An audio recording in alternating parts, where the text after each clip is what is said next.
Hello everyone, मैं doctor Pragati Saxena और आप अपने YouTube channel Pragati's home science study type पर हो। अब हम डिस्कस करने वाले हैं एमए फोर्थ सेम के सिलेबस को।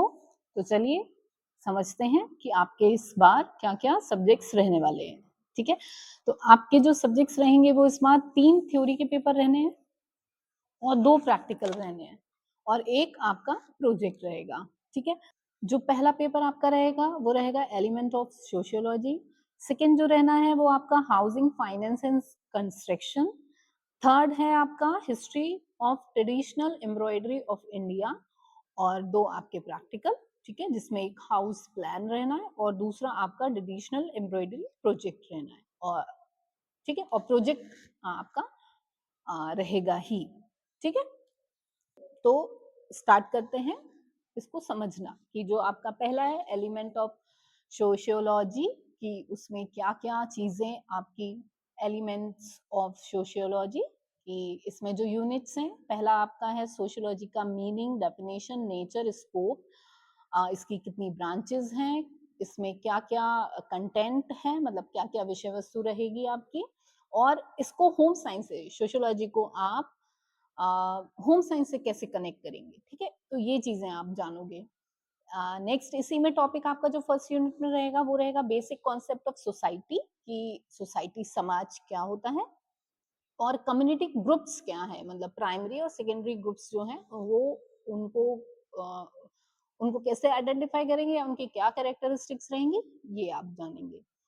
जो नेक्स्ट आपकी सेकेंड यूनिट है वो है आपकी वर्ना कास्ट, यानी कि वर्ण और कास्ट, इनका ओरिजिन, इनकी कैरेक्टरिस्टिक्स और चेंजिंग पैटर्न। ठीक है, तो इनका ओरिजिन जैसे वर्ण है, वर्ण जो होता है वो समाज का एक समाज का बड़ा वर्गीकरण है। ठीक है, किसी भी समाज का जो बड़ा वर्गीकरण होता है वो वर्ण कहलाता है। जैसे कि अगर हिंदू समाज की बात करें तो ब्राह्मण, क्षत्रिय, वैश्य, शूद्र, ये क्या है, वर्ण है। ठीक है, और इसी में कई छोटे छोटे ग्रुप्स जो होते हैं वो जाति के होते हैं। जैसे कि वर्ण को विभाजित किया गया और उसका जो विभाजन हुआ है वो छोटे छोटे छोटे छोटे ग्रुप्स होंगे, उनको हम कास्ट कहते हैं, वो मिलके वर्ण का निर्माण करते हैं। ठीक है, इनके बारे में हम डिटेल में जब वीडियोस बनेंगे उनमें बात करेंगे। ठीक है, इसी में नेक्स्ट है आपका क्लास एंड सोशल स्ट्रेटिफिकेशन, यानी कि क्लास वर्ग। तो वर्ग आपको पता है कि 3 तरीके के होते हैं, उच्च, मध्यम और निम्न। और जो नेक्स्ट है आपका सामाजिक स्तरीकरण। तो स्तरीकरण का मतलब जो स्तर है, समाज को कितने स्तरों में विभाजित किया गया, उनके क्या आधार हैं और कौन कौन से स्तर बनाए गए हैं। तो मेनली कास्ट सिस्टम है और आपका क्लास सिस्टम है, तो इसके बारे में आप जानेंगे। ठीक है, तो बात करेंगे हम थर्ड टॉपिक की, वो है आपका folkways, custom, tradition, mores, association और इंस्टीट्यूशन। ठीक है, तो फॉकवे का मतलब होता है, फॉकवेज ये वो सामान्य व्यवहार है जो व्यक्ति समाज में रहकर करता है। जैसे हम एडिकेट्स कहते हैं, मतलब बड़ों को नमस्ते करना, अतिथियों का सत्कार करना, ये मतलब एक सामान्य व्यवहार है जो हम नेचुरली चीजों को करते हैं, किसी के एडिकेट्स। ठीक है, ये वो हम फोकवेज उन्हें कहते हैं। ठीक है, रीति रिवाज, रीति रिवाज जो होता है, जो समाज के द्वारा ना लंबे समय से चीजें जो मानती चली आई आ रही होती हैं, रीतियां, ठीक है, उनको हम रीति रिवाज यानी कि कस्टम कहते हैं। ठीक, जैसे कि वही सारी चीजें कि अतिथियों का सत्कार कैसे करना है, किसी त्योहार को कैसे मनाना है। ठीक है, तो ये जो चीजें होती हैं, तरीके होते हैं, ठीक है, वो रीति रिवाज में आते हैं। परंपराएं, परंपराएं क्या है, परंपराएं जो है वो किसी भी कहते ना, ये एक पीढ़ी से दूसरी पीढ़ी में जाती है परंपराएं। ठीक, आपका किसी चीज पे बहुत दृढ़ विश्वास होता है, आपकी श्रद्धा होती है, प्रथाएं होती हैं जो एक पीढ़ी से दूसरी पीढ़ी में जाती हैं। ठीक है, उनको हम कहते हैं परंपराएं, यानी कि आपके ट्रेडिशंस। नेक्स्ट है आपका मॉरल्स, यानी कि सामाजिक नैतिक नियम। ठीक है, ये वो दृढ़ नैतिक नियम होते हैं जो हर व्यक्ति को अपने समाज में रहते हुए मानने होते हैं। ठीक है, जिनके कहते हैं ना, अगर उनका पालन ना किया जाए तो उनको दंडित भी किया जाता है। ठीक, तो जैसे कि नैतिक नियम कैसे, जैसे चोरी नहीं करना, ठीक है, झूठ नहीं बोलना, किसी का नुकसान हो जाए, ठीक है? तो अगर ऐसा कुछ आप करते हैं जो नैतिक कहते हैं ना नैतिक उसूलों के खिलाफ हो, उसके प्रति आपको इसमें दंड भी मिलता है, तो ये मॉक्स होते हैं। नेक्स्ट है आपका संगठन। संगठन यानी कि आपका एसोसिएशन। तो एसोसिएशन जो होता है वो लोगों का समूह होता है जो किसी विशेष उद्देश्य से बनाया जाता है। कोई भी संघ जैसे महिला मंडल है या आपका युवा मंडल है, कोई भी ठीक है। तो ये क्या है, ये एक वो है मतलब एक किसी विशेष उद्देश्य से जो लोग एक साथ आते हैं तो वो उसको हम संगठन कहते हैं, ठीक है। फिर नेक्स्ट है आपका सामाजिक संस्थाएं यानी कि इंस्टीट्यूशन। तो इंस्टीट्यूशन क्या होता है, ये एक समाज की ना स्थायी व्यवस्था होती है। अब जैसे शिक्षा लेने के लिए हमको कहाँ जाना होगा, स्कूल। तो स्कूल क्या है, एक सामाजिक संस्था है। हमें अपना इलाज कराने के लिए कहाँ जाना होगा, हॉस्पिटल। तो हॉस्पिटल क्या है, एक सामाजिक संस्था है। और ये संस्थाएं क्या करती हैं, ये संस्थाएं समाज की व्यवस्था को बनाए रखने का काम करती हैं, ठीक है। तो इनके बारे में और डिटेल में जानेंगे, इनके और कैरेक्टरिस्टिक्स के बारे में जानेंगे। थर्ड यूनिट है आपकी फैमिली। तो परिवार क्या होता है, परिवार को कैसे परिभाषित करते हैं, इनके क्या कार्य होते हैं, क्या प्रकार होते हैं, और आज के समय में जो परिवार में चेंजेस आ रहे हैं उनके बारे में जानेंगे। नेक्स्ट आपका फोर्थ यूनिट है urban and village life in India. Bharat की जो अर्बन यानी कि शहरी और ग्रामीण जो जीवन है वो क्या है, उसका करेक्टरिस्टिक्स क्या है, उसके गुण क्या है, और वो एक दूसरे से कैसे अलग हैं, तो उनके बारे में हम जानेंगे। इसी में सेकेंड टॉपिक है आपका सोशल चेंजेस की जो सामाजिक परिवर्तन होता है वो क्या है, उसको उसका अर्थ, उसकी परिभाषा, ठीक है।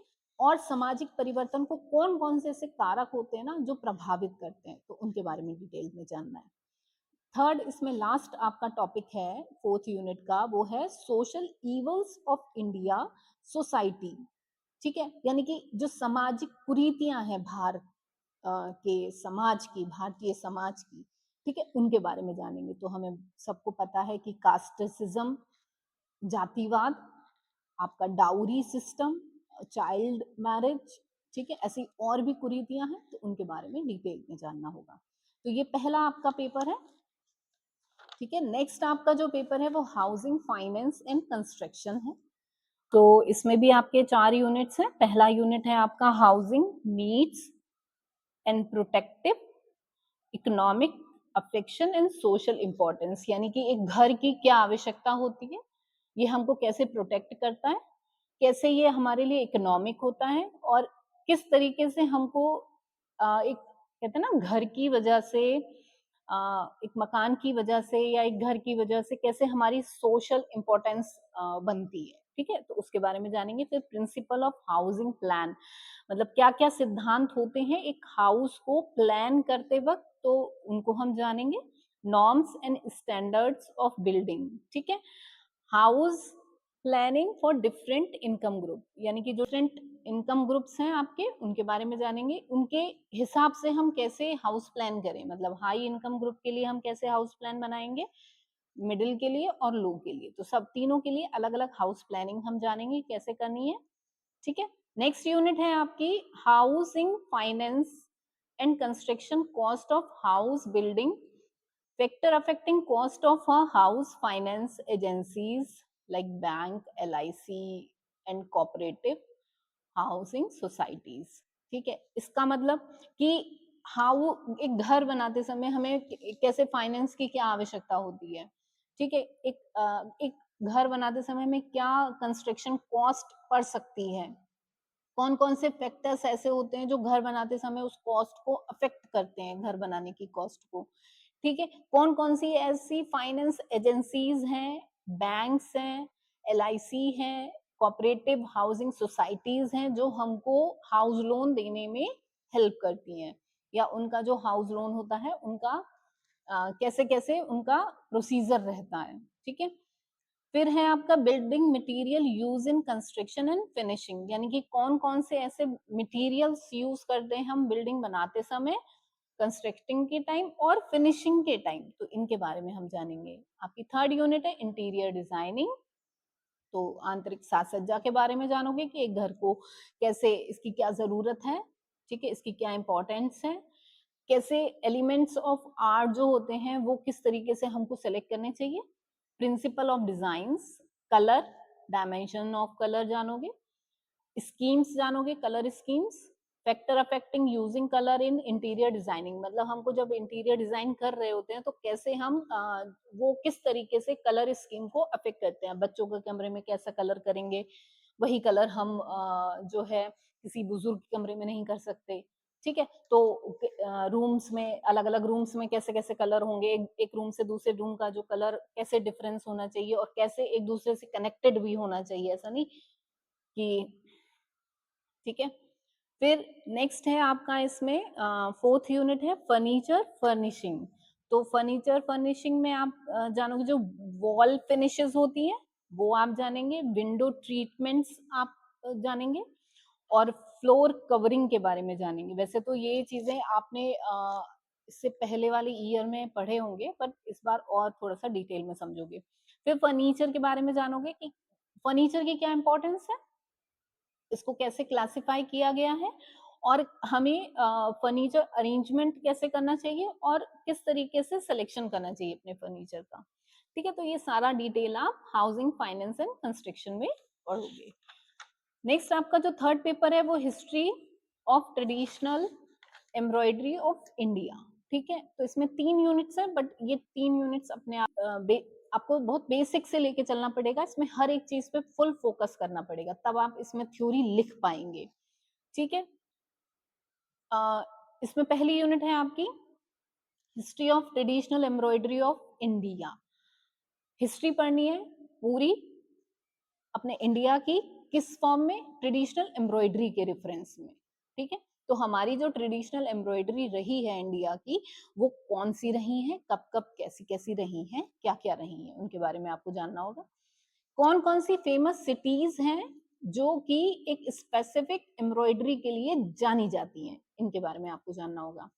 नेक्स्ट यूनिट है आपकी study of above embroideries with emphasis to texture, design and colour, यानी कि आपने ये बताना है कि जो भी जो एम्ब्रॉयडरीज होती हैं, ठीक है, वो कैसे अपने आप को अलग कर लेती है, मतलब उनका डिजाइन, उनका टेक्सचर, उनका कलर, हर प्रांत की या हर सिटी की या जो भी जो विशेष जो कढ़ाइयाँ हैं वो एक दूसरे से कैसे अलग हैं, उनकी क्या विशेषता है।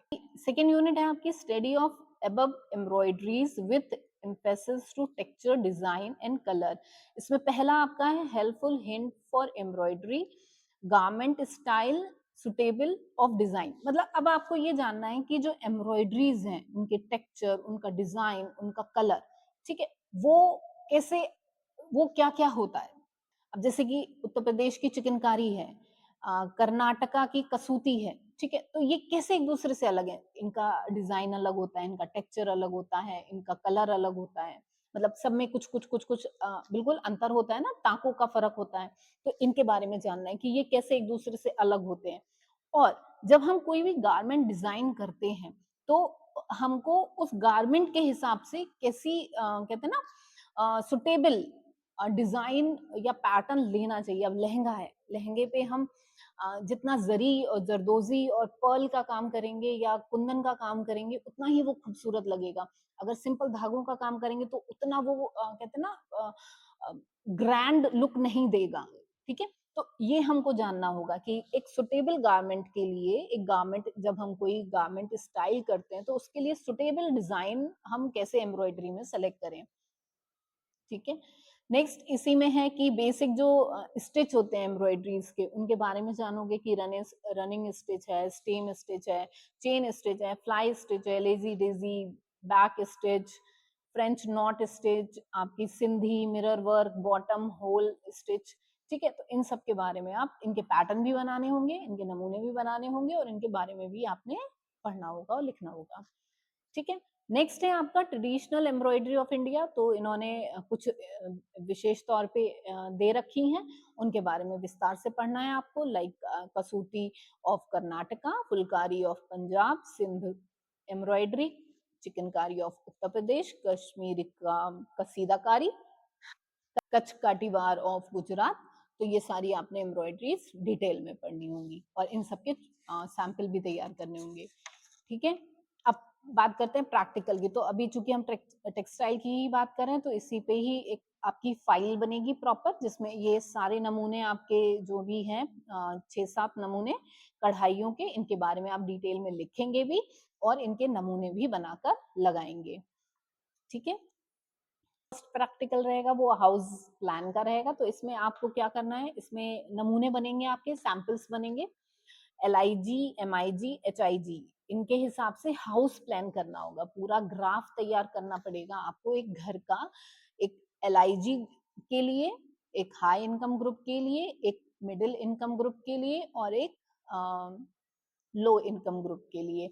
इन सब के लिए 3 आपको प्लान, हाउस प्लान के नक्शे जिन्हें हम कहते हैं ना, वो आपको तैयार करना पड़ेगा विद फर्नीचर प्लेसमेंट्स, जहां जहां आप जो जो फर्नीचर प्लेसमेंट करोगे। ठीक है, इसके साथ साथ आपको किचन प्लान भी देना होगा। तो इसमें वैसे तो I shaped, L shaped, U shaped है, बट चूंकि अब मॉड्यूलर किचन आने लगे हैं तो आपको उसका भी जो है वो सैंपल देना पड़ेगा, आइसलैंड किचन। ठीक है, तो जितने भी टाइप्स ऑफ किचन है तो उनके सैंपल्स बनाएंगे आप और उनके बारे में लिखेंगे। और सेकेंड मैंने आपको बताई दिया, traditional embroidery of India and printing. ठीक है, तो आपने ये इतना आपका फुल सिलेबस रहने वाला है इस सेमेस्टर में।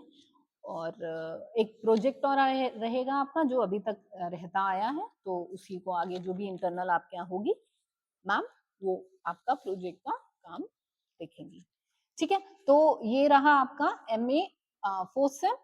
आई होप आप लोगों को समझ में आया होगा। अब धीरे धीरे करके आप लोगों को वीडियोस, फुल वीडियोस मिलते जाएंगे सिलेबस के अकॉर्डिंग, और आप अपनी तैयारी शुरू कर दीजिए। ठीक है, मिलते हैं नेक्स्ट वीडियो में। बाय।